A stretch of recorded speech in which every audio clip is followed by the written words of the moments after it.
Bueno, pues muchas gracias, Belén. Antes de empezar la presentación que voy a hacer sobre las prácticas de buyout y fundamentalmente sobre las medidas y las acciones que está desarrollando la CISAC para intentar ofrecer soluciones a los creadores y a las entidades de gestión cuando se enfrentan a este tipo de prácticas, que como has explicado, pues es algo que cada vez es más frecuente. Bueno, antes de empezar sí que quería agradecer tanto a Belén como a la Fundación Gabeiras que me haya invitado a mí, que haya invitado a la CISAC a que pueda participar en este foro. Veo mucha gente que hace mucho tiempo que no veo, otros que hace menos, pero que me hace mucha alegría veros a todos. Los veo a todos igual, los que habéis puesto las cámaras, y que antes de la pandemia. Incluso, Manolo, creo que no te he visto en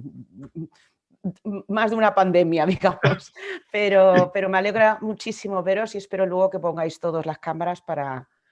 que vuelva a ver a los que no he visto en persona, o por lo menos que nos veamos así. Bueno, o sea que voy a empezar ya, voy a hacer lo que todos llevamos escuchando los últimos año y medio, voy a compartir mi pantalla, a ver si funciona bien. Ahora lo pongo en modo... Perfecto, Cristina, lo vemos. Perfecto, me ha funcionado. Bueno, pues yo voy a hablar de este fenómeno que son los buyouts en el ámbito audiovisual y ya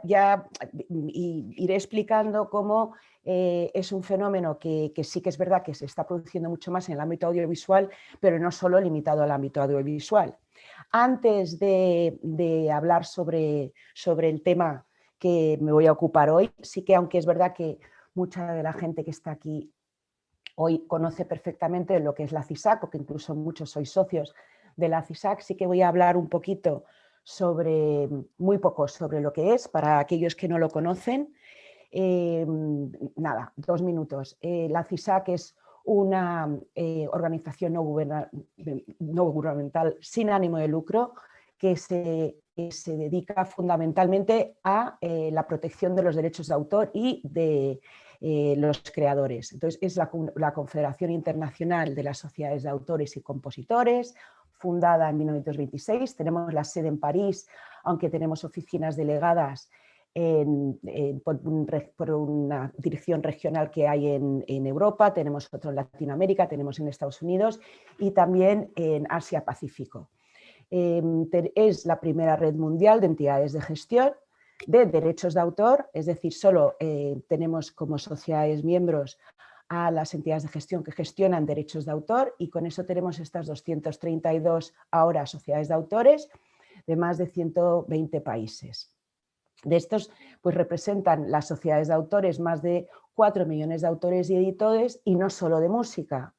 Tenemos representantes de todo tipo de repertorios, incluyendo pues, la música, el audiovisual, obras literarias, dramáticas y artes visuales. Es un poco por conocer el objeto de la CISAC. Y dentro de los fines de la CISAC, bueno, pues fundamentalmente la misión principal de la CISAC es intentar garantizar que las entidades de gestión hagan bien su trabajo, que fundamentalmente es recaudar lo máximo posible y repartir lo mejor y lo más rápidamente posible a los titulares de derechos. Y para eso hacerlo con la mejor medida posible, de forma muy eficaz, con el menor coste de administración. Entonces, para lograr esa finalidad, pues realizamos toda una serie de servicios. Primero y fundamentalmente la parte que yo conozco mejor, pues la parte de lobbying. Hacemos lobbying a través de un comité de política global, o sea que hacemos lobbying en todo el mundo, y a través de los comités regionales, dependiendo de dónde necesita nuestra ayuda o dónde se está produciendo un cambio o una necesidad de lobbying local. También prestamos asistencia técnica y jurídica a nuestras sociedades miembros a través de un comité jurídico y de comités técnicos, porque otro de los servicios que presta la CISAC es el desarrollo a través de todas nuestras sociedades de herramientas tecnológicas y sistemas tecnológicos para elaborar estándares e identificadores que pueden mejorar la eficacia en la recaudación y en el reparto. Y fundamentalmente es la herramienta, la red CISNET, pero que es fundamentalmente para la música, pero también estamos trabajando en otro tipo de plataformas como AV Index, que es para las obras audiovisuales, el proyecto AIR, que es para obras de artes visuales, y el desarrollo de identificadores como el ISWC, que como sabéis todos es el identificador de las obras, no de las grabaciones. Y a través de una serie también de proyectos como es el WID, que es un proyecto de intercambio de información para las sociedades que están en desarrollo, y WIPO Connect, que es el proyecto que tenemos con la OMPI para intentar integrar los sistemas tecnológicos de las entidades de gestión también en los países en desarrollo. Otro de los fines fundamentales de la CISAC es que existen una serie de reglas profesionales que la finalidad es asegurar que todas las sociedades miembros de la CISAC pues cumplen con unas normas de excelencia para poder ser socios, y eso pues lógicamente refuerza la legitimidad del sistema de gestión colectiva en general. Y por último, ya por no hablar demasiado sobre y enrollarme demasiado con la CISAC, también se fomenta el establecimiento de relaciones entre los propios creadores, de forma que tenemos comités internacionales en los que son los propios autores los que son miembros de los comités. Algunos de vosotros sois miembros de estos comités, como la CIAM, que es para los músicos, o Writers and Directors Worldwide, que es para los directores y guionistas y el resto de los autores de la obra audiovisual. Dentro también de los servicios que presta la CISAC está la publicación de toda una serie de informes y estudios internacionales. Estos informes, la gran mayoría están colgados y publicados en la página web de la CISAC, son abiertos para todo el mundo que quiera verlo, no hace falta ser socios de la CISAC, pero sí es verdad que hay algunos que están restringidos solo para nuestros socios. Entre estos, por comentar ahora mismo normalmente los que más visibilidad tienen, los que más interés generan, está lo que llamamos el Global Collections Report, que es el informe de recaudación mundial de la CISAC. Este informe, el que publicamos ahora de 2021, se publica la semana que viene, el 27 de octubre, siempre es un informe que esperan muchísimo tanto los usuarios como las entidades de gestión, porque ofrece cifras que solamente se pueden obtener a través de la CISAC, porque son cifras que obtenemos directamente de las entidades de gestión sobre el nivel de recaudación de derechos de autor en todo el mundo. Bueno, pues lógicamente el que ven en la pantalla, que es el de 2020, pues se centró en el impacto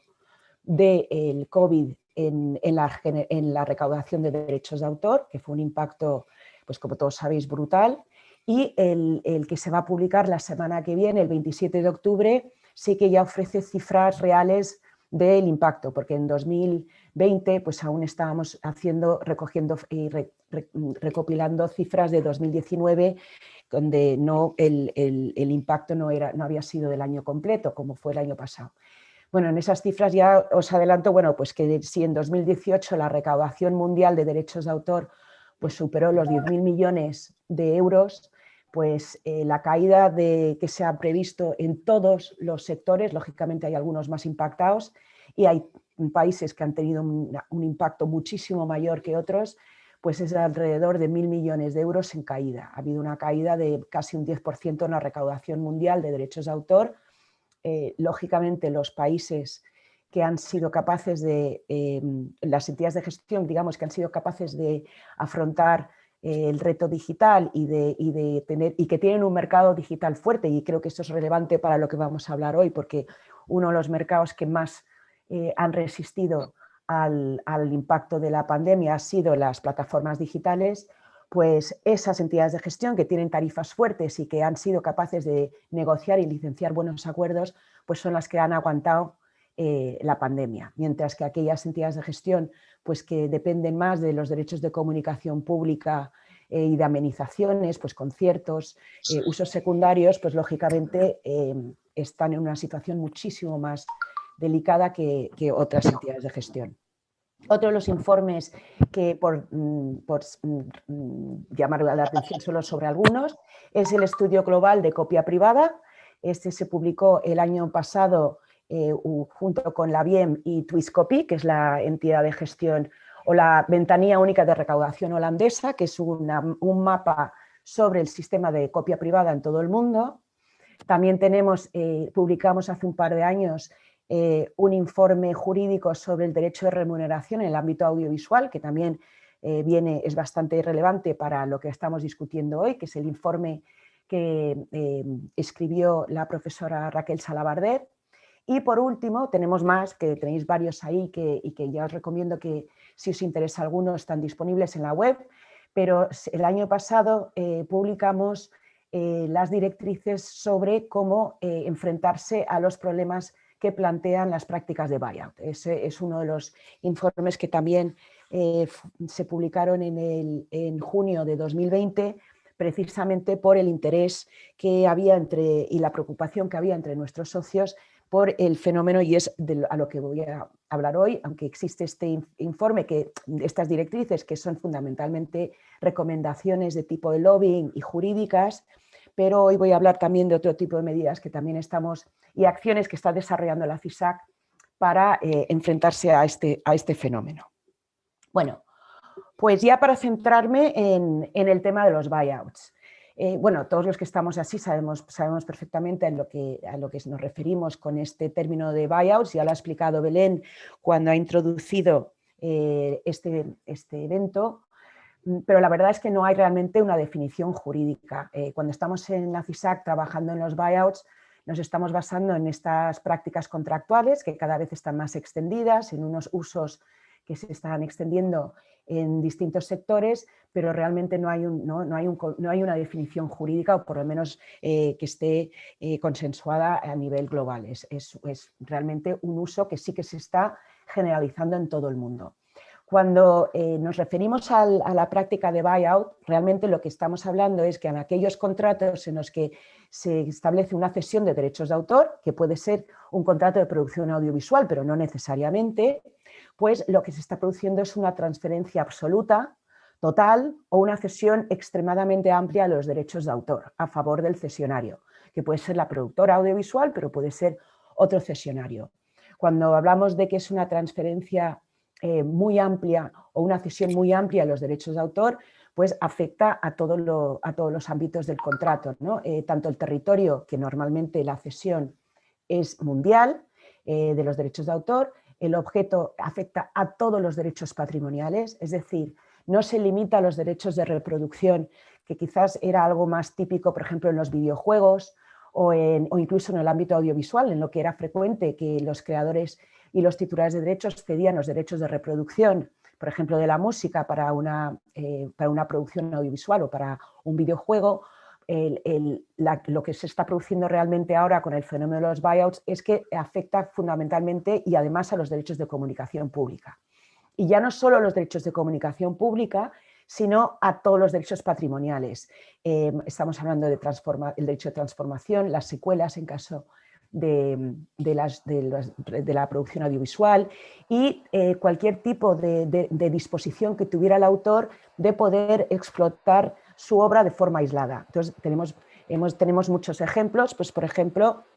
de creadores o de compositores que han tenido que firmar que la música que han compuesto para una serie de televisión, por ejemplo, o para una producción audiovisual, pues se ven obligados a ceder incluso la posibilidad de poder utilizar esa música, colgarla en Spotify o explotarla de forma independiente. Bueno, pues eso en muchos de estos contratos hemos visto que también se exige la cesión de todos esos derechos, incluso afectando en cierto modo los derechos morales, que sabemos que en muchos casos son irrenunciables. Y por último, bueno, pues la duración es la máxima. No se trata de una duración limitada en el tiempo, sino que dura toda la duración del copyright de la música o del contenido o de la obra creada. Y en contraprestación a esta cesión extremadamente amplia, pues se produce un pago a priori de una cantidad tanto alzado. Digamos que eso es la característica típica de los fenómenos de buyouts y tal como los estamos estudiando y analizando en la CISAC. Esta cantidad tanto alzado significa que si esa obra luego genera muchísimos más beneficios de lo que se había previsto, pues evidentemente el autor queda completamente desligado del éxito de su obra. Y pierde también no solo digamos el beneficio económico que pueda generar su obra en el futuro, sino el control del uso de su obra, que quizás en muchos casos, como nos han explicado muchos autores, es lo que casi más les duele, ¿no? Que no pueden, pierden completamente, se desligan completamente de la creación, de su creación, y eso es algo que les afecta muchísimo y que muchas veces pues lo hacen por una falta de conocimiento o porque se ven muchas veces presionados por miedo a no poder seguir trabajando en ese proyecto. Bueno, entonces lo que también intentamos analizar era desde la CISAC y dentro del departamento jurídico, era por qué se estaba produciendo este fenómeno y cuál era el origen de que se estuviera incrementando esta práctica de buyout, sobre todo en Europa, que como sabemos hasta entonces, pues realmente, sobre todo en el caso de la música y los derechos de comunicación pública, no se estaba exigiendo buyouts por parte de los cesionarios. Y lo que detectamos es que realmente existe una diferencia muy clara entre el sistema de copyright, el modelo de common law y el sistema más tradicional continental europeo del droit d'auteur, y esa diferencia se estaba, digamos, estaba desapareciendo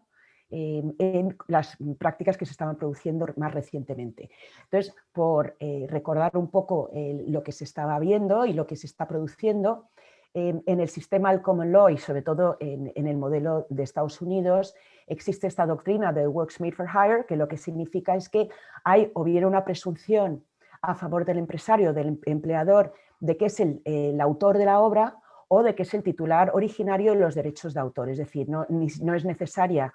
una cesión de derechos porque el empresario, el empleador, la productora, por ejemplo, ya se considera en origen el titular de derechos de autor de esa obra. Es verdad que en ese sistema de common law, por ejemplo el sistema de works made for hire que existe en Estados Unidos,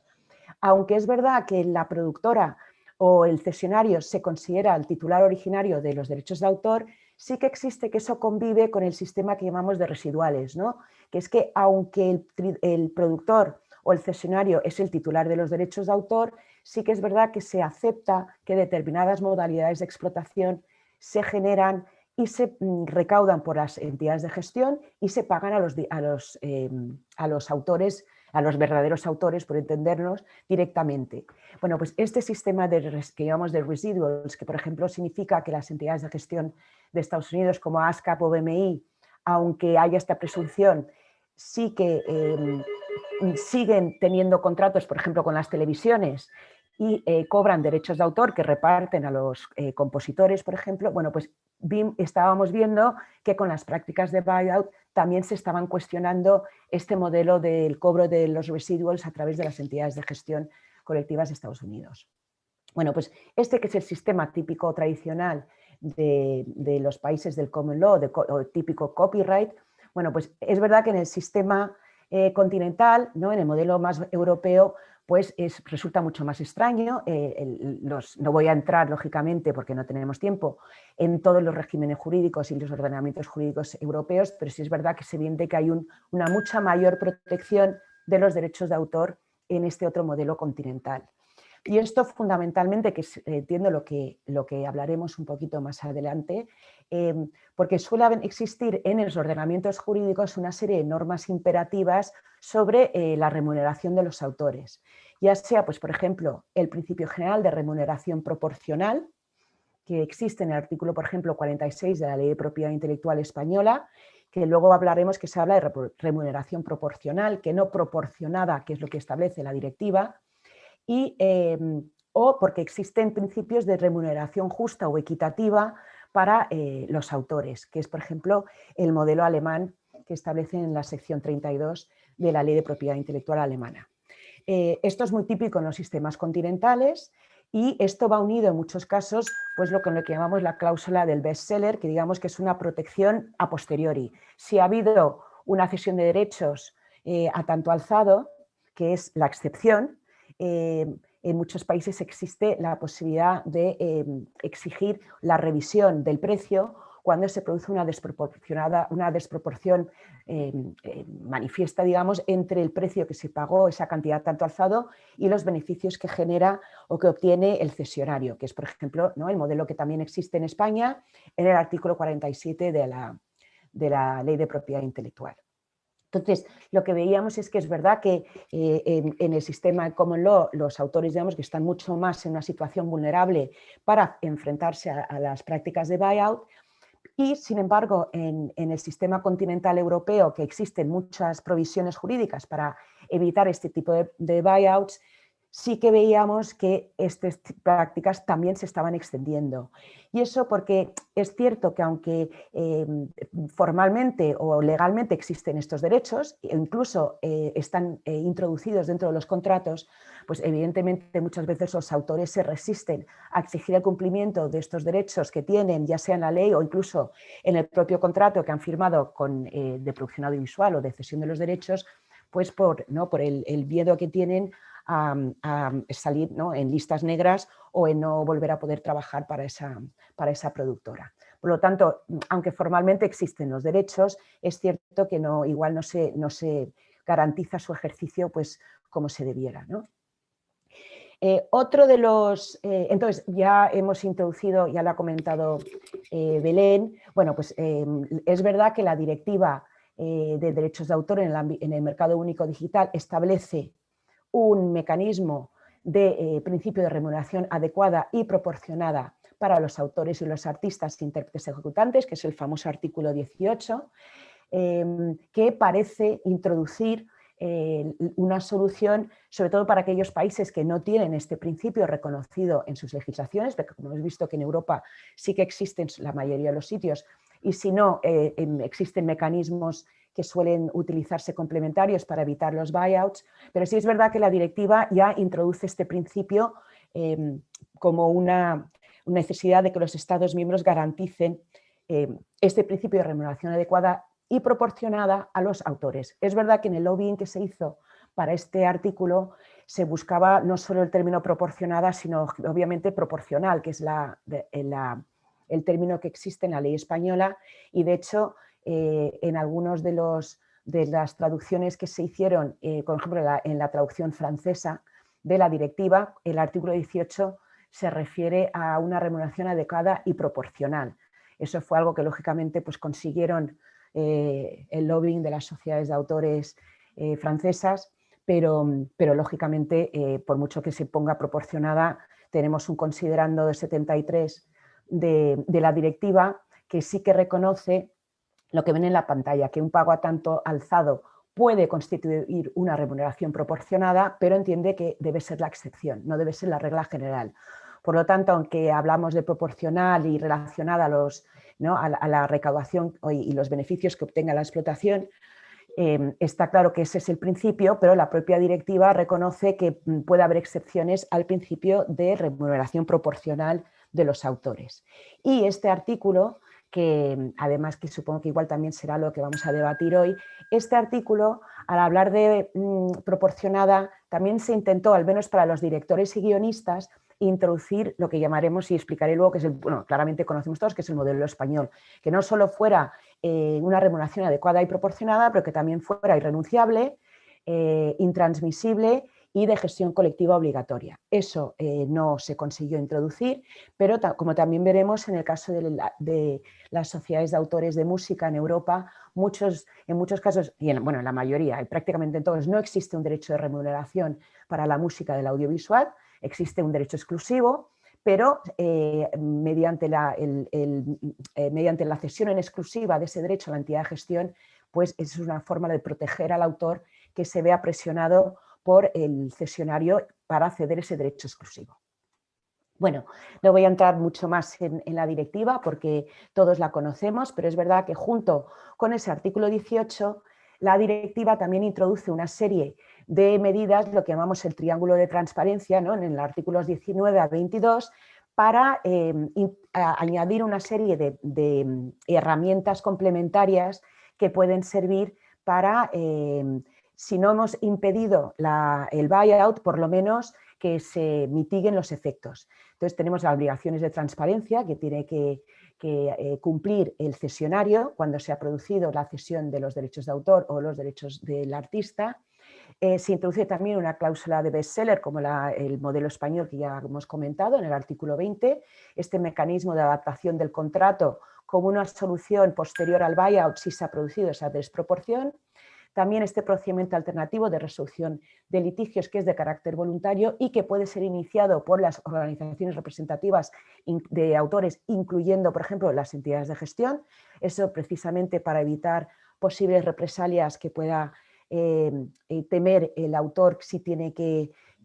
enfrentarse de forma individual a este tipo de prácticas. Y luego el derecho de revocación, que también está en el artículo 22, que en caso de que no se utilice la obra, pues el autor siempre puede recuperar los derechos de autor a pesar de haberlos cedido. Esto no voy a entrar más porque son medidas complementarias que ya existen y que todos conocemos perfectamente la directiva. Bueno, entonces, ya centrándonos en el trabajo que está desarrollando la CISAC para intentar dar soluciones al fenómeno de los buyouts. Bueno, como os decía, lo que ocurrió sobre todo a finales de 2018 es que muchas entidades de gestión acudieron a la CISAC porque tenían una enorme preocupación, una alarma que se había detectado porque muchos de sus autores socios acudían incluso con contratos de buyouts ya firmados o viéndose presionados a firmar este tipo de cláusulas. Entonces, lo primero que hicimos en la CISAC es encargar una serie de estudios jurídicos para analizar el motivo jurídico por qué se estaba produciendo esto, que parte de los motivos ya os lo he explicado, pero para ver realmente, tener una fotografía casi mundial de este fenómeno. En este caso, pues,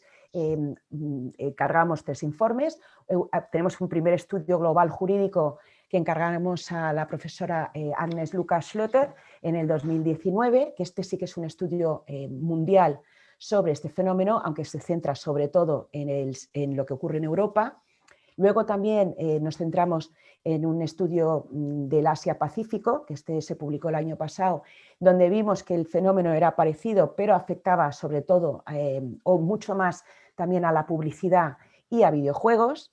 Y también tenemos un estudio jurídico de Latinoamérica que también estudia los distintos regímenes. En cada estudio se estudia un poco el ordenamiento jurídico, los ordenamientos jurídicos de cada país, sin entrar en mucho detalle, pero sí haciendo comparaciones y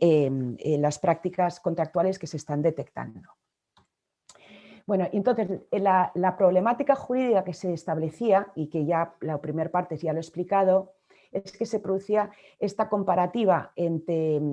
o sea, lo que hace el estudio es hacer una comparativa entre el sistema europeo y el de Common Law,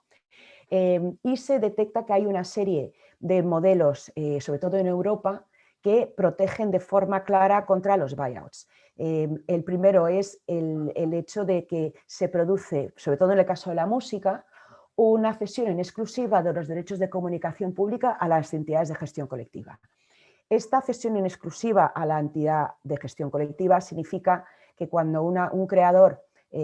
luego firma un contrato de producción audiovisual, esos derechos no los puede volver a ceder porque ya están cedidos a la entidad de gestión. Y de esa forma, al tener las productoras o los usuarios que tener que negociar con las entidades de gestión, se impide la práctica de buyout. De hecho, muchas veces se ha cuestionado, sobre todo cuando se estaba negociando la directiva de gestión colectiva, precisamente, bueno, pues, probablemente todos recordáis que en la propuesta de directiva se incluía la prohibición de cesión exclusiva a las entidades de gestión de los derechos de autor.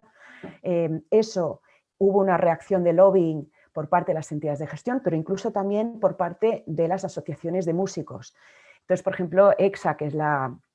entidad europea que reúne a compositores y autores de música, presentaron una serie de argumentos muy claros diciendo que la propia cesión en exclusiva a su entidad de gestión era un mecanismo que les protegía frente a los buyouts. Por lo tanto, la cesión en exclusiva a la entidad de gestión aunque no se menciona de forma expresa en la Directiva de Gestión Colectiva, sí que se sigue permitiendo dentro de todo el modelo europeo de gestión colectiva. Y el segundo modelo, que es el que conocemos en España y es el que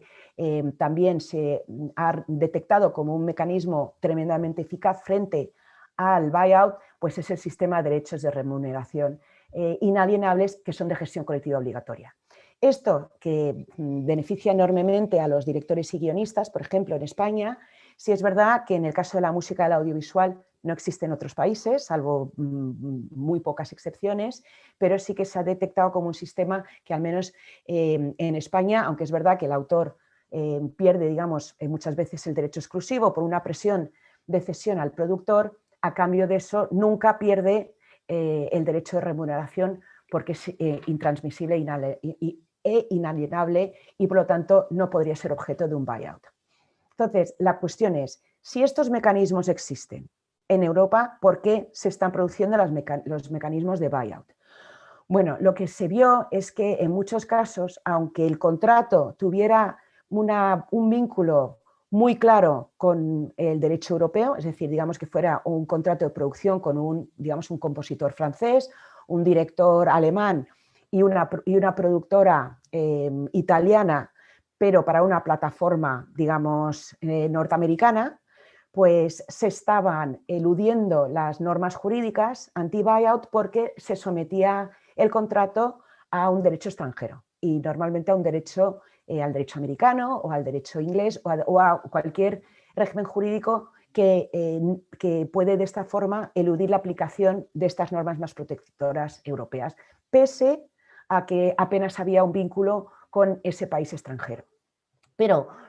siendo las plataformas digitales, por ejemplo, en este caso las cesionarias, las que suelen tener ámbito global, mundial, pues se entendía que eso era un vínculo, aunque superficial, pero suficiente para someter el contrato al derecho de otro país. Y el otro elemento que era evidente que se estaba produciendo era que aunque existen estos derechos e incluso están reconocidos en el contrato, pues los autores se resistían a ejercitar esos derechos por el miedo a verse excluidos de proyectos audiovisuales, etc. E incluso en el caso de la cesión exclusiva de los derechos de comunicación pública a la entidad de gestión, pues es cierto que las entidades de gestión pues, se resisten a demandar a sus propios socios por esa doble cesión, de forma que tampoco es la solución ideal si el autor ha cedido el derecho, pues que la entidad de gestión encima pues presente una demanda, una reclamación contra su propio socio. Entonces, aunque es evidentemente un mecanismo que le protege, pues si ya lo ha hecho, pues normalmente la entidad de gestión no interviene para evitar causarle aún mayor perjuicio al autor. Y esto hemos visto que en el modelo de plataformas digitales pues, se está ya transformando en lo que llamamos otra transferencia de valor. Porque según los estudios que hemos hecho en la CISAC y que hemos encargado, por ejemplo es un informe de Future Source que se publicó justo cuando iniciaba la pandemia, pues es evidente que las plataformas VOD son las únicas que realmente sobrevivían o que eran capaces de sobrevivir y el fenómeno de la pandemia y del confinamiento. Pues ahí tenemos datos, ¿no?, de que el gasto por consumidor aumentó un 31% durante la pandemia, y estas son las últimas cifras que teníamos y que hemos recibido esta semana, que ya es la predicción del gasto en distintos tipos de usos de las obras audiovisuales. Pues en este caso vemos que aunque se produce, pues, por ejemplo, un repunte extraordinario en el caso del cine, el box office, que es las columnas de la derecha, por la caída tremenda de un 68% en 2020, se prevé una subida de un 137% en 2021, pero luego, bueno, pues para 2024 todo esto se estabiliza. Y en cambio, si veis la columna del VOD, que es la segunda por la izquierda, pues se ve que es realmente la única explotación que se ve que incluso en el futuro va a seguir aumentando. Estamos hablando de un 40% de aumento en el 2020, una previsión de un 36% en 2021 y se estabilizará, pero seguirá con un aumento calculado en un 12% en 2024.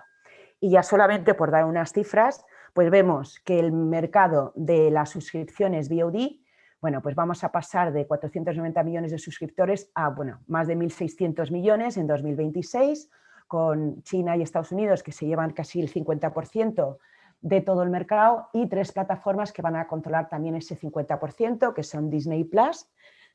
que va con 284 millones de suscriptores, que va a superar a Netflix probablemente, y con Amazon Prime con estos 243,4 millones de suscriptores. O sea que ahí vemos, que es un poco la idea que os quería dar, pues que claramente las plataformas VOD pues son las grandes, ¿no? Lo que ponen aquí, the biggest winners in lockdown, porque son las que han conseguido no solo no verse impactadas negativamente, sino incluso ganar más. Bueno, pues entonces en este panorama lo que habíamos visto era que si ya antes se estaban produciendo fenómenos de buyout y teníamos todos nuestros informes, bueno, pues lógicamente los autores están en una situación muchísimo más vulnerable ahora que antes de la pandemia, tanto porque las plataformas tienen muchísimo mayor peso, pero también porque los autores han perdido otras fuentes de ingresos y por lo tanto están, digamos, mucho más desesperados y es mucho más fácil que firmen estas cláusulas, que en muchos casos pues, pueden ser abusivas pues, por mantener y por tener algún tipo de ingreso, aunque sea una cantidad tanto alzado, desligado del futuro que pueda generar su obra. Entonces, el año pasado empezamos a analizar todo el fenómeno y publicamos unas directrices, que son estas guidelines, para intentar dar recomendaciones tanto a nivel de lobbying como de jurídicas y distintas soluciones prácticas para autores y entidades de gestión de todo el mundo. Como os decía, las directrices se basan en estos estudios jurídicos y también en las contribuciones de todas las sociedades que participaron en este trabajo. Y lo que vimos era que esta problemática se extiende a todo el mundo y a todo tipo de explotaciones. No solo estamos hablando de plataformas VOD, aunque es verdad que ahí es donde se produce esta transferencia o digamos este impacto y esta enorme debilidad del autor, pero que también se estaban produciendo prácticas de buyout en televisión, en publicidad, en videojuegos y los que llamamos estos back-end royalties que se generan en Estados Unidos pese al mecanismo del Works Made for Hire. Y que no solo afectaba a la música, afecta a todo tipo de contribuciones fundamentalmente a la obra audiovisual. O sea, también los directores y guionistas se ven enfrentados típicamente a prácticas de buyout, aunque es verdad que quizás en caso de directores y guionistas pues es algo que lamentablemente ya están acostumbrados y no suelen ni siquiera resistirse porque es algo habitual en los contratos de producción audiovisual, insisto, con la diferencia que existe en España y en otros países europeos por la existencia de derechos de remuneración. Y entonces, bueno, aunque veíamos que no había una solución única, sí que el hecho de compartir las soluciones que se estaban ofreciendo en distintos países, pues podíamos ofrecer una serie de recomendaciones de lobbying. Entonces, en cuanto a recomendaciones de lobbying, y os podéis leer en las directrices, o sea que tampoco quiero enrollarme demasiado con esto, pero sí que se veía que era una oportunidad ahora mismo en Europa por el artículo 18, que ese derecho, la posibilidad de transponer adecuadamente el artículo 18 era claramente una buena oportunidad para intentar limitar al máximo todo lo que fuera un mecanismo que no fuese una remuneración proporcional. También otra opción, lógicamente, es establecer que ese artículo 18 sea un derecho de remuneración irrenunciable y de gestión colectiva obligatoria, que es el sistema español, pero otros países que no reconocen estos derechos de remuneración que sean irrenunciables, pues por ejemplo el sistema francés sí que ha establecido unos mecanismos para impedir buyouts a través de la transposición del artículo 18. Y así, pues por ejemplo, en el caso francés, la ley francesa ha introducido, o el decreto francés ha introducido una prohibición a poderse someter a un derecho extranjero cuando se están cuestionando el principio de remuneración proporcional, la revisión del precio, que es la cláusula bestseller, cuando se produce un daño de forma que el precio pactado es 6, o sea, menos de la mitad, o lo que dicen 7 doceavas partes fuese el beneficio, y en ese caso se activa la cláusula bestseller o las obligaciones de transparencia. Bueno, pues si estas cláusulas o provisiones que existen en Francia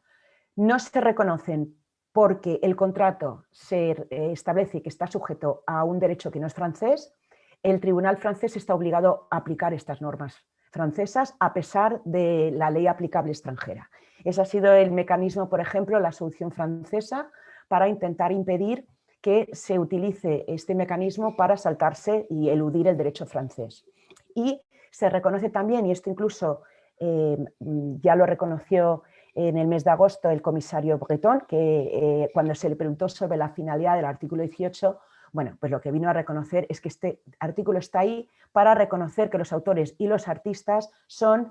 tienen esta posición contractual tremendamente débil cuando ceden los derechos a los cesionarios, y que precisamente la finalidad del artículo 18 es evitar las cláusulas abusivas de buyouts. Entonces, otras de las soluciones que se están ofreciendo, pues también, por ejemplo, sin que sea a través de la directiva de copyright, sino, por ejemplo, la directiva de servicios de comunicación audiovisual, otra vez el ejemplo francés. Como sabéis, la directiva de servicios de comunicación audiovisual introduce una serie de obligaciones de inversión en obra europea,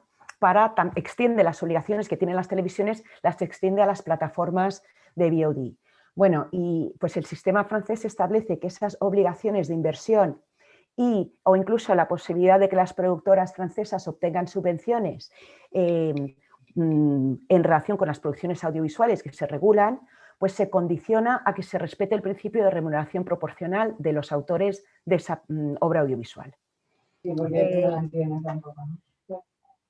Luego, otra de las cosas que se está estableciendo es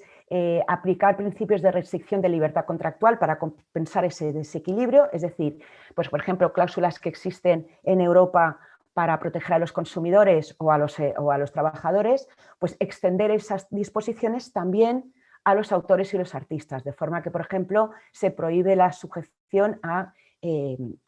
leyes que sean menos protectoras que las que existen en Europa. También se establecen otros, como por ejemplo limitar el plazo de cesión en exclusiva de derechos, como por ejemplo existe en Brasil, y se insiste en que es la gestión colectiva la que puede proteger a los creadores y a los creadores individuales,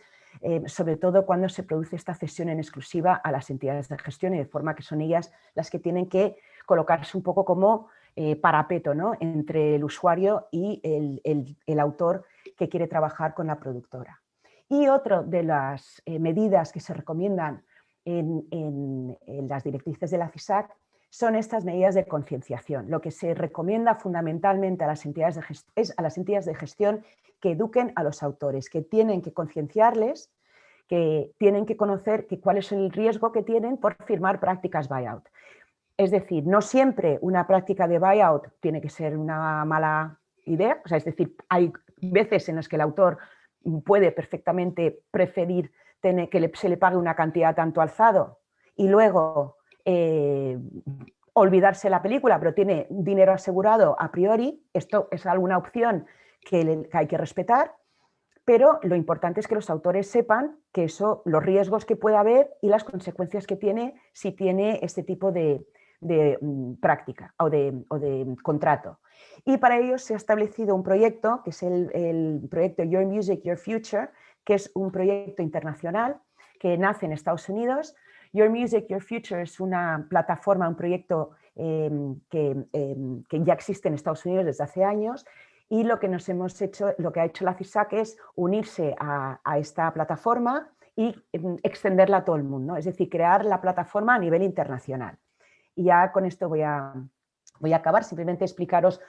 cómo estamos ahora mismo con este proyecto. Entonces, lo que pretende es crear esta plataforma, pero específica para cada región o para cada país. Entonces ya tenemos varios países que están lanzando su propia página. Entonces lo que se hace en ese caso es intentar conseguir testimonios de autores y compositores pues que tienen experiencia y que ofrecen y que recomiendan y dicen ellos a los autores cómo pueden enfrentarse o qué impactos pueden tener porque ellos mismos lo han tenido. Pues en caso, por ejemplo, estamos lanzando la web española con autores y con asociaciones de músicos en España. Bueno, pues tenemos testimonios de Manel Santisteban, ¿no?, que es el compositor de La Casa de Papel, también con Alberto Iglesias, ¿no?, que es compositor de muchas bandas sonoras, ¿no?, de películas de Almodóvar, por ejemplo. Y lo que hacemos es eso, explicar sin que pretendamos entrar en un análisis exhaustivo de todas las distintas leyes de todo el mundo, pero sí que los autores vean que esto es un fenómeno global, qué es lo que tienen que hacer cuando se enfrentan a este tipo de cláusulas, compararlas con cláusulas que se están utilizando en otras partes y bueno, son unas páginas web bastante como muy sencillas, pues porque el autor no se le bombardea con información, sino que a medida que el autor pues, le va interesando el tema, pues puede cada vez meterse más y es bastante educativa en ese sentido. Lo que se pretende a través de la plataforma, esto no es una herramienta de lobbying, lo que se pretende es simplemente educar, explicar a los autores, ojo, si te ofrecen este tipo de práctica, esto es lo que puede suponer y esto es las consecuencias que pueda haber. Pero evidentemente sin ni mucho menos presionarles para que adopten una o que firmen una cláusula u otra, sino esto es puramente para educar y concienciar a los autores y que tengan la máxima información cuando se enfrentan a este tipo de prácticas. Y yo creo que esta es mi última... Sí, con esto termino. Y supongo que me he excedido, ¿no, Belén? Como siempre. Bueno, ha sido súper interesante, o sea que bueno, ahora Álvaro, si quieres,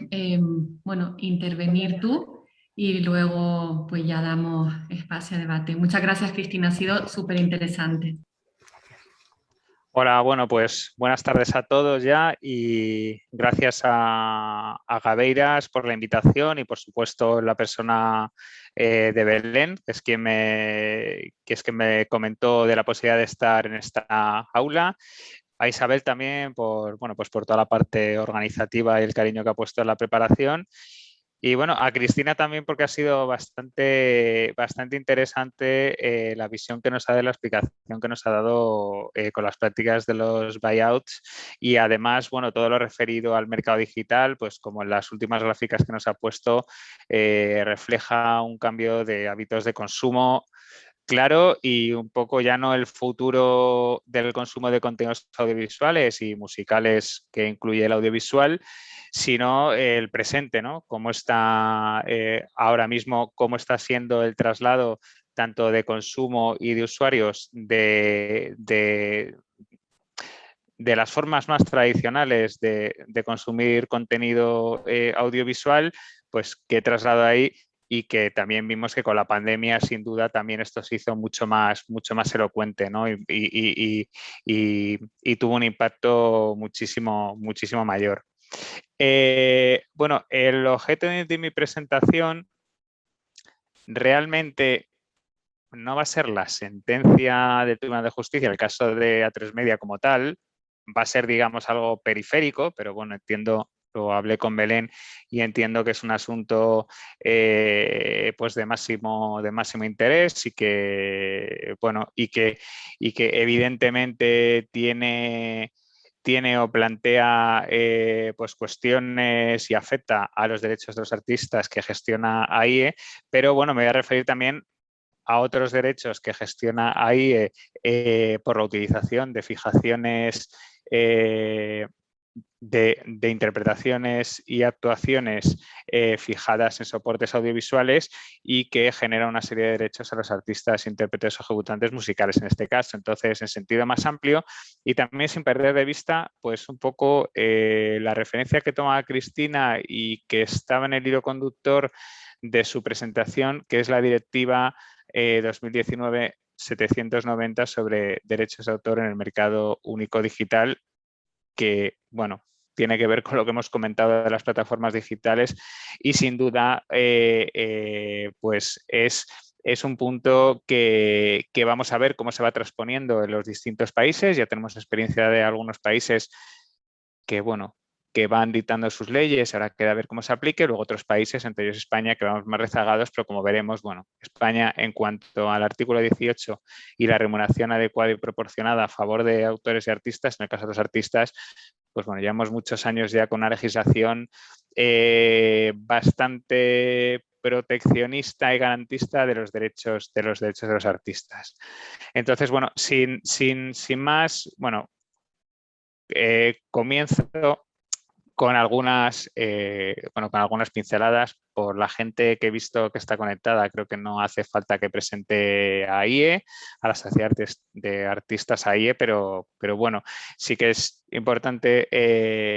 comentar que gestionamos los derechos de los artistas, intérpretes, ejecutantes musicales. Eso incluye a los artistas musicales del audiovisual y, como comentábamos, pues obviamente, y veremos ahora, la música tiene un rol y un papel fundamental en la industria audiovisual, no solo la cinematográfica, que también, pero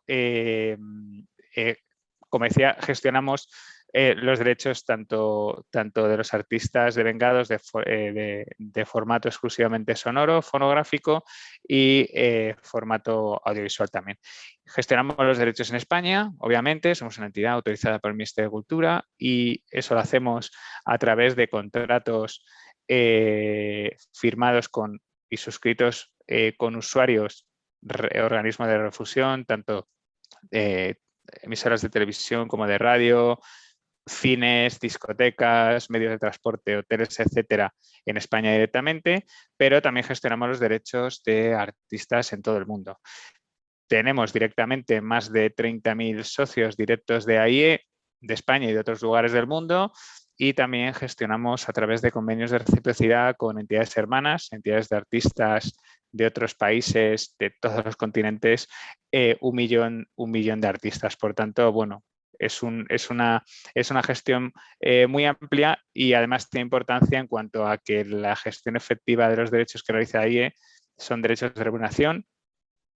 de gestión colectiva obligatoria y, por tanto, pues gestionamos no solo para nuestros socios, sino para todos los artistas protegidos en España por el marco de aplicación de nuestra ley de propiedad intelectual.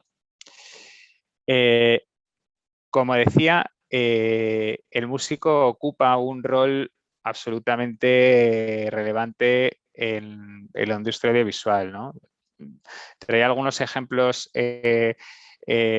pues de lo que es la industria cinematográfica, ¿no? La importancia que se da. Hay que darse cuenta que entre los discos más vendidos, los LPs más vendidos de la historia, pues hay 3 bandas sonoras entre esos 10 y hay bandas sonoras originales, pero por ejemplo está una banda sonora como Dirty Dancing, que es realmente un recopilatorio de fonogramas publicados con fines comerciales que ya estaban en el mercado. Lo mismo pasa, por ejemplo, si pensamos en bandas sonoras como Forrest Gump o como Pulp Fiction, que no dejan de ser recopilatorios de canciones, en muchos casos además muy anteriores al lanzamiento de la película, ¿no? Y que suponen, bueno, pues sin duda son capaces de contribuir a que esas películas pues tuviesen el éxito que tuvieron y que tienen en la época, obviamente junto con el resto de artistas que, como los actores o todo el proceso o todos aquellos intervinientes en el proceso creativo como guionistas, directores, compositores, etcétera. De hecho, el presupuesto que se maneja, por ejemplo, en Estados Unidos como meca del cine, pero también en la industria europea, es muy importante la parte del presupuesto de las producciones cinematográficas que se destinan a la música, ¿no? Como eso, ya no solo como reclamo, sino bueno, pues como otro vehículo narrativo integrado dentro de las películas. Por eso, la fijación de la actuación musical dentro de una grabación u obra audiovisual, o sea, aquí es totalmente irrelevante un poco la delimitación que hace el Tribunal de Justicia de la Unión Europea, no afecta a esto, pero quiere decir que la música fijada al final en una obra o grabación audiovisual es parte de la misma y forma de ese todo, igual que lo hace la actuación del autor o el doblaje de un actor de voz, de un doblador. Por tanto, digamos que entra dentro de ese conjunto, de ese total, de esa secuencia de imágenes, en este caso con sonido y con música, que, bueno, que nos permite pues, disfrutar y acceder a una película. Luego, también hay que tener en cuenta que luego hay mucho otro contenido audiovisual en el que realmente la única participación artista es del músico, ¿no? Pues pensemos en los programas de variedades, los concursos de televisión, en reportajes, en investigación, etcétera. Pues ahí, digamos, el artista, intérprete, ejecutante que está, obviamente cuando hay, pues es la música que está presente en esas grabaciones y no hay, por ejemplo, pues parte actoral o en su caso de bailarines o lo que sea, ¿no? Por tanto, digamos que es muy amplio, que siempre lo centramos y de hecho yo los ejemplos los quería poner en el cine porque obviamente son más visuales, o ahora pasa con las series, la propia banda sonora de La Casa de Papel, pues solo en Spotify o Apple Music tiene más de 100 millones de reproducciones, por tanto eso, bueno, pues hace ver que efectivamente la música es un elemento importante, integrado perfectamente en esas obras o grabaciones audiovisuales y indisoluble de ese todo que es la grabación o la obra audiovisual. Por tanto, bueno, estamos ante un objeto de protección de propiedad intelectual, como es pues, grabaciones audiovisuales, fijaciones audiovisuales, obras audiovisuales, todo lo que tiene que ver con la industria audiovisual, y los artistas tienen una serie de derechos que están reconocidos en distintos niveles. Además es importante porque no en todos los niveles existen los mismos derechos, ¿no? Y a niveles, bueno, pues me refiero a nivel internacional, nivel de la Unión Europea o nivel nacional y en concreto de España, que es el que nos ocupa y aparte, como he dicho, bueno, y creo que eso también es para estar orgulloso. A veces cuando se hacen malas cosas nos sonrojamos un poco por el papelón que se hace en nuestro país, pero en este caso, pues bueno, el marco de protección que hay de derechos de propiedad intelectual en España es ejemplo para otros países y como ha visto, pues por ejemplo, como hemos visto en la presentación de Cristina para el caso del artículo 90, pues también sirve de reflejo y está sirviendo de reflejo también para los artistas musicales. En el caso de la implementación de la Directiva de Derecho de Autor en el Mercado Único Digital, pues el modelo español es el que desde la mayor parte de los países se está poniendo encima de la mesa como el modelo que de verdad puede garantizar una remuneración adecuada y proporcionada, una remuneración justa, equitativa, a favor de los artistas por el uso de sus interpretaciones fijadas en el ámbito digital. Bueno, tenemos un primer nivel que sería pues, el nivel internacional, en el que bueno, pues los tratados de la OMPI, de la Organización Mundial de Propiedad Intelectual, son los que rigen. En primer lugar, tenemos el Tratado de la OMPI sobre interpretación o ejecución y fonogramas del año 96. Como todos los tratados, bueno, pues tenemos primero el marco de definiciones, ¿no? Que va a ser lo que nos va digamos, a delimitar la aplicación de esos tratados en las partes contratantes, en aquellos países que lo ratifiquen y lo incorporen a sus ordenamientos jurídicos. Y bueno, pues está delimitado a fonogramas, es decir, a únicamente fijación de sonidos, que bien puede ser la interpretación de una obra musical o de cualquier otro sonido. Entonces está solo limitado para los fonogramas. En cambio, la definición de artista, intérprete, ejecutante es más amplia. Alcanza pues, actores, cantantes, músicos, bailarines, en general cualquier persona que lleva a cabo una interpretación o ejecución de una obra o de una expresión del folclore. Lo que pasa es que la parte, digamos, no subjetiva, sino la parte objetiva del tratado en cuanto al objeto de protección, que es el fonograma, pues hace que haya determinado grupo de artistas que no que estén excluidos de forma explícita, sino que bueno, pues no tienen derecho sobre esas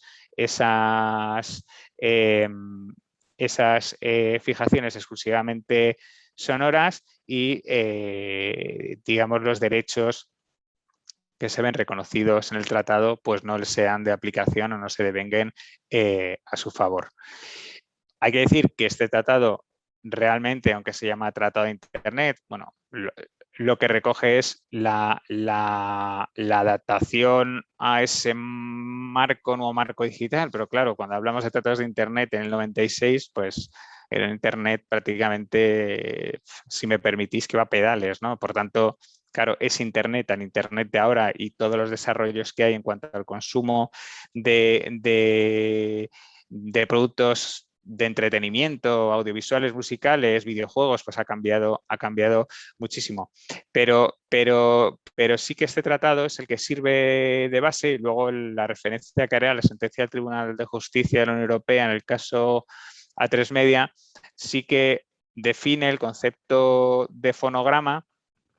que es luego lo que da pie al Tribunal de Justicia para resolver lo que resuelve. Ya anticipo, desde mi punto de vista,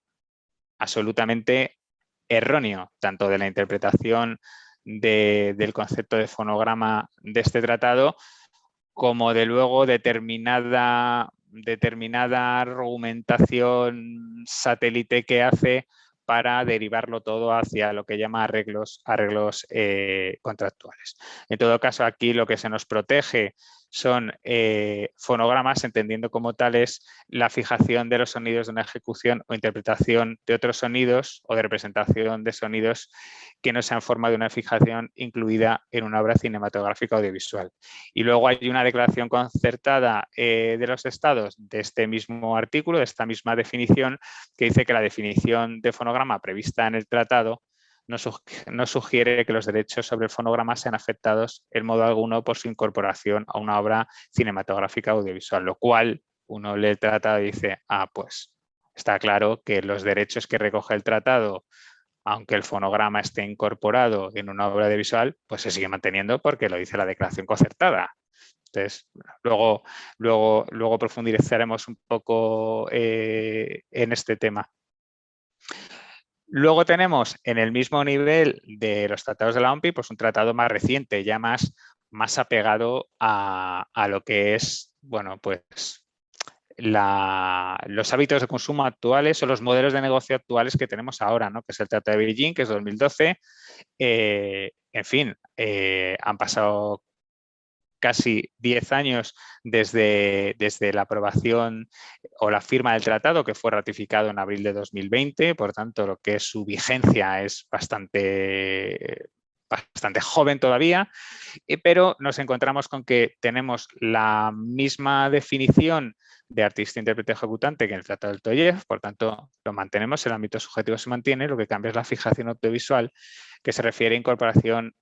de imágenes en movimiento independientemente de que estén acompañadas de sonido o de la representación de estos a partir del cual pueden percibirse, reproducirse o comunicarse mediante un dispositivo. Lo interesante que tiene este tratado es que en contraposición con el tratado de la OMPI del 96, del TOIEF, en el que como derecho de remuneración solo se establece la remuneración equitativa a favor de artistas, intérpretes, ejecutantes y productores fonográficos por la comunicación pública de fonogramas, público con fines comerciales, y el resto son derechos exclusivos. Aquí nos encontramos, bueno, y morales, aquí nos encontramos con derechos morales, derechos exclusivos, y ya la opción a los Estados miembros, es decir, a las partes contratantes, los Estados que ratifiquen este tratado, que pueden optar comunicando al director general de la OMPI, pueden optar, en vez de por un derecho exclusivo de comunicación pública de grabaciones audiovisuales, a un derecho de remuneración. Por tanto, la aplicación en ese país desde ese momento da la posibilidad. Y luego también el artículo, eso en cuanto al artículo 11 y en cuanto al artículo 12, lo que sí que permite es que los estados puedan establecer regalías o derechos de remuneración en cuanto a los derechos contenidos en este artículo 11, comunicación pública, y el artículo 10, que es la puesta a disposición. Por tanto, el Tratado de Beijing habilita de forma expresa y se refiere a que pueda haber legislaciones derivadas de la aplicación del tratado que contengan que reconozcan derechos de remuneración a los artistas, intérpretes o ejecutantes por la puesta a disposición de sus interpretaciones o actuaciones fijadas en grabaciones audiovisuales, ¿no? Pues, que, por ejemplo, para nosotros, lo veremos a continuación, derecho que tenemos en España, pero sería pues bastante recomendable que el tratado de la OMPI del 96, el TOIEF, obviamente ya está ratificado y demás y firmado, pero que acogiese o hubiese alguna forma que pudiese acoger una fórmula como esta, que está, bueno, pues está muy apegada a lo que es la realidad ahora mismo de los modelos de negocio, de la industria también discográfica, no solo audiovisual, y que responde también a lo que desde la Unión Europea con la directiva de 2019 pues se nos está diciendo, ¿no? El garantizar, el incluir como principio de la Unión Europea que se reconozca una remuneración, no solo que se reconozca, sino que se garantice una remuneración adecuada y proporcionada a artistas, intérpretes, ejecutantes y autores también. Y en los considerandos de dicha directiva, además, pues bueno, se nos dice cuáles son los motivos, ¿no? Que es que se constata que hay una insuficiente remuneración a los artistas en el ámbito digital y que es la parte, digamos, más débil de las relaciones contractuales, lo cual produce ese efecto que siempre es su remuneración en este ámbito o en estos modelos de negocio, pues esté desbalanceada y sea la parte que se ve con una menor remuneración. Una comisión de Cultura y Deporte del Parlamento británico también ha emitido un informe en este sentido, ¿no? Bueno, pues haciendo una serie de recomendaciones para que el modelo actual de vengo de derechos en el ámbito digital pueda tener también algún tipo de cambios. Por tanto, bueno, lo interesante que tiene este tratado, bajo mi punto de vista, es este, ¿no? Que es más cercano a lo que es las actuales formas de explotación de prestaciones artísticas. Bajamos de nivel y vamos a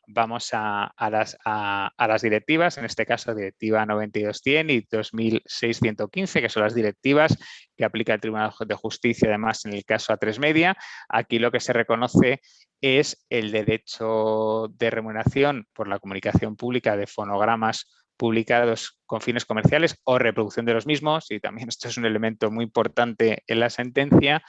de forma que cualquier utilización de ese fonograma o reproducción del mismo en una radiodifusión inalámbrica o cualquier otro tipo de comunicación al público están obligados a pagar a artistas, intérpretes, ejecutantes y productores de fonogramas una remuneración equitativa. Por tanto, bueno, pues solo está limitado a esto y, como bien sabemos, las directivas solo tienen alcance de aquel objeto o aquel marco de aplicación que tienen. Por tanto, todo lo que son grabaciones audiovisuales u otros derechos de remuneración que puedan existir en otros Estados miembros, pues no son alcanzados ni por esta directiva ni por las sentencias del Tribunal de Justicia que apliquen esta directiva. Si nos mantenemos a este nivel, pero nos cambiamos de continente o nos cambiamos de región, pues la comunidad andina, pues que al final es una especie o bueno, es una unión de países del ámbito andino, Perú, Bolivia, Ecuador, sí que tiene obviamente reconocido este derecho, y su funcionamiento es similar, digamos, a la Unión Europea en cuanto a que los derechos reconocidos en la decisión andina 351, ¿no? Que puede ser el equivalente, pues, estas directivas o cualquier otra, solo funcionan como un suelo de derechos, no como un techo, de forma que cualquier país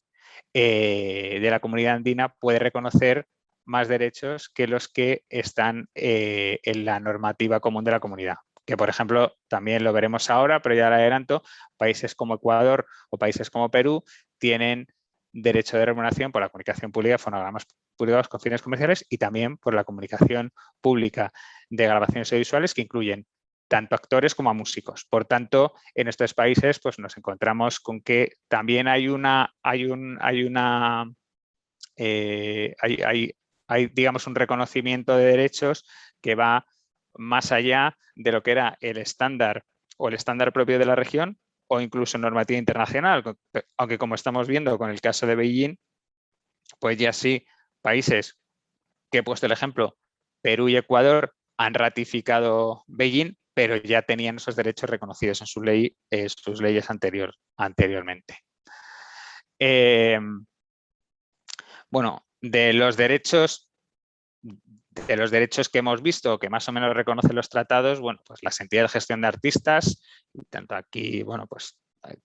me centro solo en la de músicos, pero también las de actores por la parte que les toca, pues también gestionan derechos de los encontrados aquí, pues gestionamos los derechos de remuneración que hemos visto de comunicación pública, fonogramas y grabaciones audiovisuales, la copia privada, la compensación equitativa o en otros sitios compensación remuneratoria por copia privada, el alquiler o los alquileres cada vez de forma, bueno, pues ya lo hemos visto con la diapositiva, una de las últimas diapositivas de Cristina, en fin, el alquiler está prácticamente desaparecido y bueno, pues Internet también, según sea un Internet o digamos una comunicación pública, o sea, que haya una difusión de contenido tanto de fonográfico como audiovisual que tenga un carácter interactivo que estaríamos en puesta a disposición y si no es un carácter interactivo pues estaremos en el marco de la comunicación pública, de una emisión o una difusión.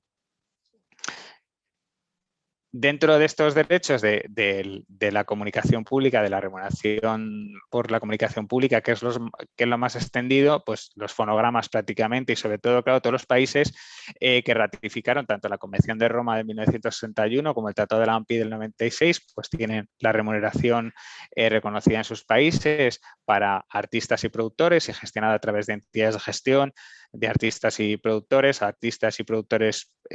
separados o a través de entidades que tienen a ambos titulares como socios y como órganos de gobierno, y grabaciones audiovisuales pues también hay muchísima extensión, ¿no? España, que será la breve referencia que haré a continuación, tiene también reconocido el derecho de remuneración por la comunicación pública de grabaciones audiovisuales, pero también Portugal, Países Bajos, Suiza, Rumanía, ya me he referido a Perú, Ecuador, o también Brasil en el caso de Latinoamérica, por tanto, y estamos viendo que cada vez más. Recientemente, de hecho, también estamos viendo que estos países que tenían reconocido un derecho de remuneración por la comunicación pública de grabaciones audiovisuales, pues lo están extendiendo también a la puesta a disposición y reconociendo tanto para actores como para músicos estos derechos, pues el caso de Países Bajos o Suiza. Por tanto, bueno, pues está habiendo bastante movimiento legislativo, iniciativas legislativas. En algunos casos ya vienen de mayor recorrido ante la evidencia de que los artistas eran los grandes perjudicados en el gran negocio que es plataformas digitales y en otro caso también la palanca de la directiva de 2019 pues es clave. Por tanto, bueno, iremos viendo, así también como la iniciativa que hay en la OMPI sobre derechos de autor y conexos en el entorno digital.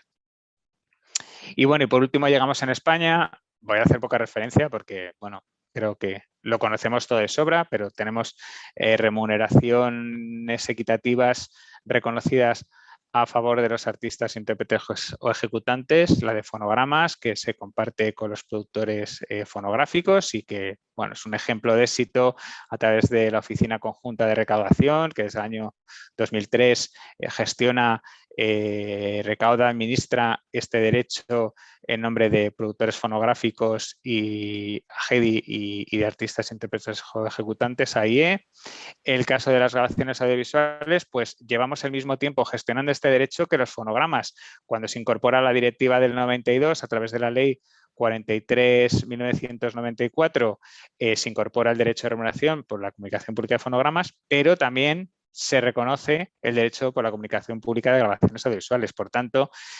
AIE viene gestionando ambos derechos y, en concreto, el derecho de comunicación pública de grabaciones audiovisuales por la parte musical, pues desde 1995. Y luego tenemos la puesta a disposición, que es un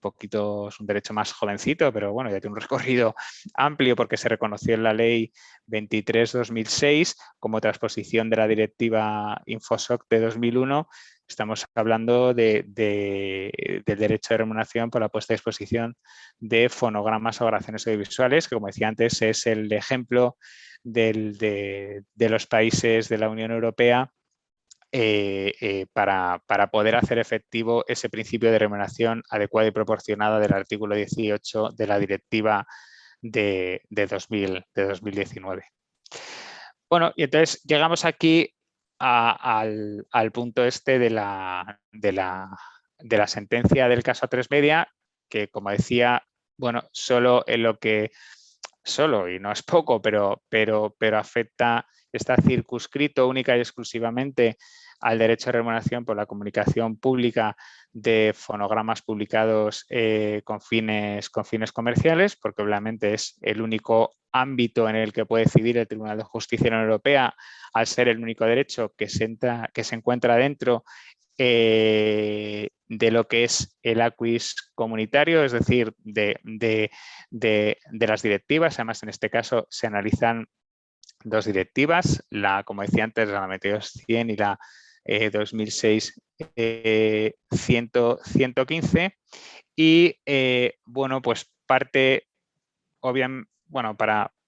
hacer un poco el recorrido, diré que esto deriva de un procedimiento judicial que interponen AIE y AGEDI contra Antena 3, A3 Media, como sociedad responsable del canal de Antena 3 y otros canales del grupo, pero si mal no recuerdo, creo que solo tenían en ese momento, en el momento del periodo de devengo de los derechos reclamados ese, y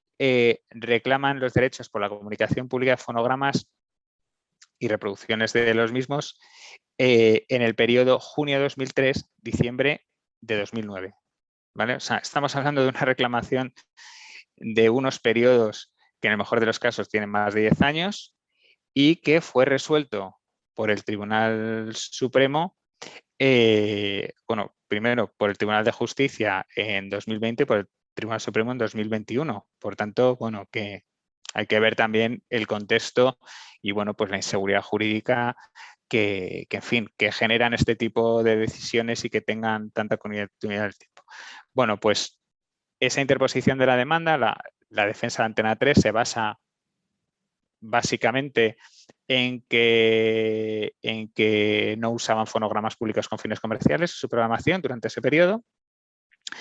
Pero bueno, el Juzgado de lo Mercantil número 4 de Madrid estima parcialmente la demanda y, simplificando el razonamiento del juez, porque él tiene mucha más floritura, ¿no? Pero lo adorna mucho más, viene a decir que hay que excluir del cómputo de la tarifa los fonogramas incluidos en obras audiovisuales, porque esos fonogramas, al incluirse, sincronizarse en obras audiovisuales, se está produciendo una transformación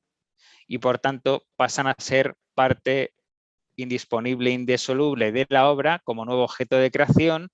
y, por tanto, pues, digamos, las partes de esa obra no queda rastro en la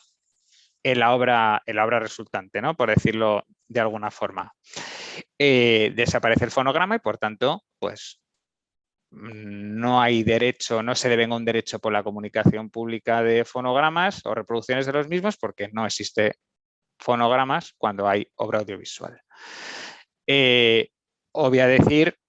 que es estimación parcial, porque lo que el juez o lo que no se considera obra devenga derechos, digamos lo que son meras grabaciones audiovisuales.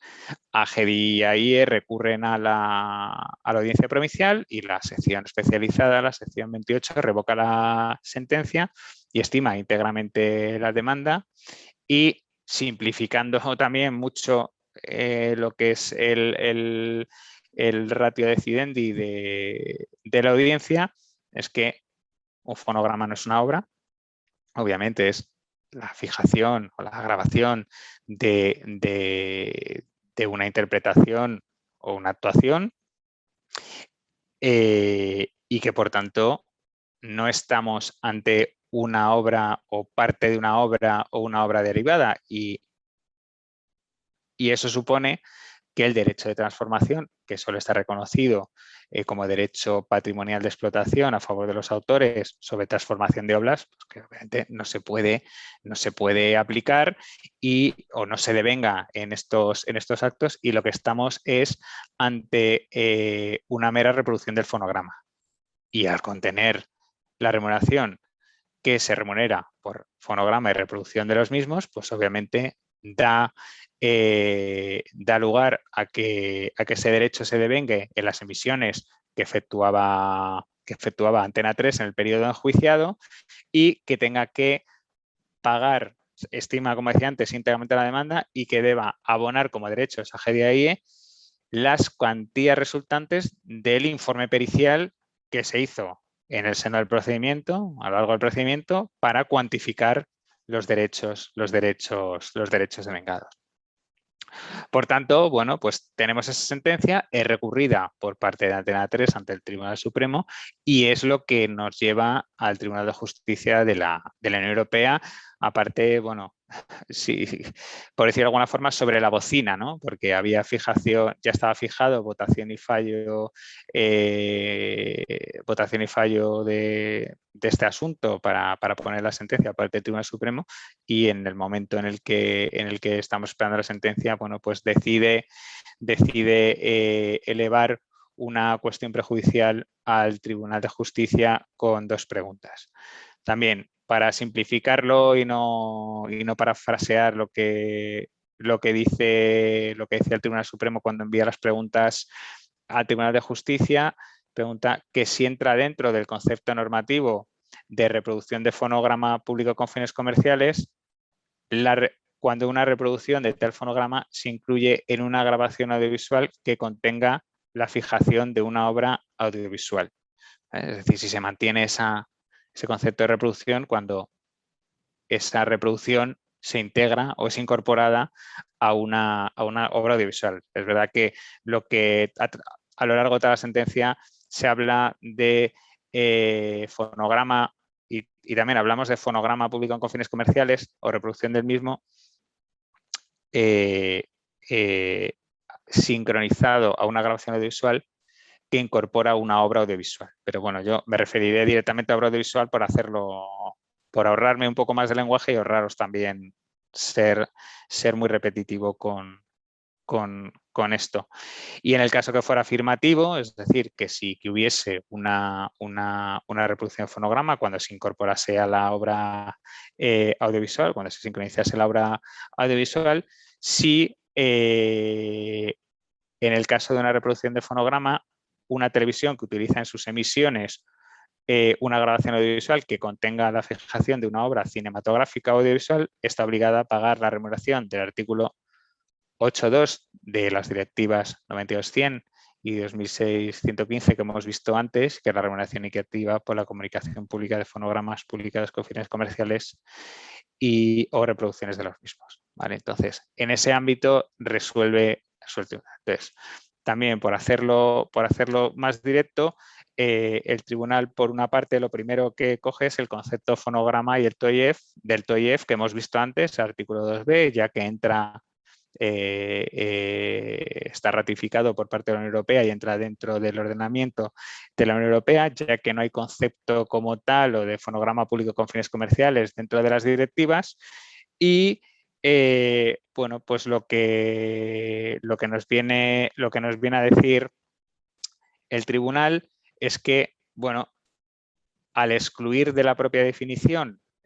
aquellos fonogramas incorporados a obras cinematográficas o audiovisuales, pues en principio parece que estaría excluido del ámbito de aplicación del tratado y por tanto del devengo de la remuneración.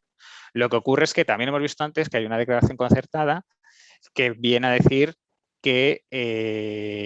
digamos, los derechos del fonograma no se ven afectados por su incorporación en una obra cinematográfica o audiovisual. Y ahí es donde viene, digamos, la madre del cordero, ¿no? Si me permitís, porque es, como os decía, uno lee, cuando me he referido a ese artículo del tratado, si uno lo lee, pues está claro, o parecía que estaba claro, ¿no? Uno lee eso y parece que, bueno, que como los derechos no se ven afectados, los derechos sobre el fonograma, cuando se incorpora, se sincroniza dentro de una obra cinematográfica audiovisual, pues se siguen devengando los derechos. Y por supuesto los derechos de remuneración, en este caso, por la comunicación pública. Pero entonces el Tribunal de Justicia hace una interpretación de la declaración concertada. Y entienden que la declaración concertada no supone eso, no quiere decir eso, no quiere decir que nos afecten los derechos de titulares sobre el fonograma y, por tanto, los derechos se puedan seguir devengando. Lo que dice el Tribunal de Justicia es que los estados en esa declaración concertada, y esto sí que es una simplificación mucho, pero yo creo que es la forma de visualizarlo, y bajo mi punto de vista es donde está el error, ¿no? Lo que quiere decir es que una vez un fonograma es publicado con fines comerciales y por tanto puesto en el mercado a través de los derechos de explotación que están reconocidos a sus titulares, distribución o reproducción, etcétera, y esos fonogramas se incorporan a una obra cinematográfica, los titulares, en este caso productores y artistas, siguen manteniendo sus derechos sobre el fonograma, pero no sobre el fonograma sincronizado en la obra, sino sobre el fonograma aparte. Es decir, que si hay un disco en el mercado, unas canciones en el mercado, y se sincronizan dentro de una obra audiovisual, no hace falta que saquemos del mercado esas copias del fonograma. Es decir, que se puede seguir vendiendo copias del fonograma o se puede seguir comunicando públicamente al fonograma de forma aparte, porque la declaración concertada lo que quiere decir es que eso, que al fonograma de forma individual no afecta su incorporación a una obra audiovisual. Hombre, a mí me cuesta creer y bueno, y nos llevaría mucho tiempo a dar vueltas a la guía de interpretación de los tratados de la OMPI, los tratados del 96 de la OMPI, y seguramente a una discusión mucho más elevada que un encuentro informal y un intercambio de ideas nos llevaría, pues seguramente que podríamos manejar un montón de argumentos, pero bueno, no parece que hiciera falta una declaración concertada para eso. Pero bueno, es la interpretación que hace el Tribunal de Justicia. Sin embargo, y luego hay una segunda parte, digamos, que trata de justificar, claro, porque si digamos nos cargamos el derecho o el devengo de derecho de comunicación pública de la reproducción de fonogramas que estén sincronizados a una grabación audiovisual que incorpora una obra audiovisual, pues nos quedamos productores de fonogramas y artistas, intérpretes ejecutantes se quedan sin derecho. Entonces se nos dice que esos derechos están salvaguardados o se canalizan a través de los arreglos contractuales, lo cual, pues bajo mi punto de vista también es tener un desconocimiento importante de las prácticas del sector, pero bueno, que son prácticas, que es verdad que se pueden cambiar o no, pero no hace otra cosa que al final atentar contra unos derechos de remuneración en muchos países, además de gestión colectiva obligatoria, indisponibles e irrenunciables, y bueno, pues eso, también como decía, la práctica contractual que excluye la comunicación pública, el derecho de remuneración lo excluye de los contratos de sincronización, por no hablar, por supuesto, del artista que no tiene ningún tipo o tiene, digamos, muy poco poder de negociación para poder influir en un contrato para sincronizar un fonograma publicado comercialmente de forma previa a la producción de una película. Su capacidad de negociar es muy limitada en esos contratos que negocian y que celebran un productor de grabaciones audiovisuales o de cine o de obra cinematográfica y un productor de fonogramas. Por tanto, bueno, pues yo creo que que esos son los dos puntos que me parecen más desacertados. Y ya para concluir, y un poco a modo también de conclusión, porque bueno, yo también son muchas ideas y de una forma tan concentrada, pues bueno, seguro que se me queda algo y hay alguna cosa, pero bueno, también para mí, y bueno, obviamente la postura de AIE es clara en toda la gestión que llevamos a cabo, todos los derechos que gestionamos y como decía al principio, tanto en España como en cualquier lugar del mundo, es que la única forma efectiva y probada de garantizar los derechos a todos los artistas, o sea, no solo artistas principales, porque también cuando nos referimos, pues pensamos en los artistas, podemos pensar en artistas principales, al final ahí defiende los intereses de todos los artistas, famosos, menos famosos, jóvenes, más mayores, artista principal, artista músico o artista ejecutante, ¿no? Como decimos, entonces, para garantizar que llegue una remuneración equitativa a todos es a través de un reconocimiento pleno de derechos, ¿no? En este ámbito, pues la comunicación pública y la puesta a disposición tanto de fonogramas como grabaciones audiovisuales. En el ámbito audiovisual, por supuesto. Y luego, a lo que me refería anteriormente y a las ideas de la sentencia del Tribunal de Justicia, que solo afecta a uno de los derechos, al derecho de comunicación pública de fonogramas publicados con fines comerciales y solo para el caso de que estos estén sincronizados en obras audiovisuales. Por tanto, porque también hemos oído y hemos leído en algunos sitios titulares de periódicos, incluso bastante impactantes, si me permitís, de que el Tribunal de Justicia de la Unión Europea se cargaba el derecho de las entidades a cobrar de las televisiones. No, solo será o solo se excluirán, y ya veremos en qué sentido, porque todavía el procedimiento está en fase de ejecución, el procedimiento de A3 Media por el periodo este tan antiguo que os comentaba, que es el que da origen a la sentencia, aquellas grabaciones audiovisuales que no se consideren obras audiovisuales sí que deben ganar el derecho por la comunicación pública de fonogramas. Incluso tenemos una reciente resolución de la sección primera de la Comisión de Propiedad Intelectual en su función de determinación de tarifas generales, que es verdad que está recurrida, pero incluye incluso las emisiones en directo como grabación audiovisual. Por tanto, hay parte del objeto de devengo de derechos, pues que de alguna forma se amplía, en este caso, para los artistas musicales, como acto de comunicación pública de grabación audiovisual de las emisiones en directo. Bueno, no me quiero tampoco, Belén, extender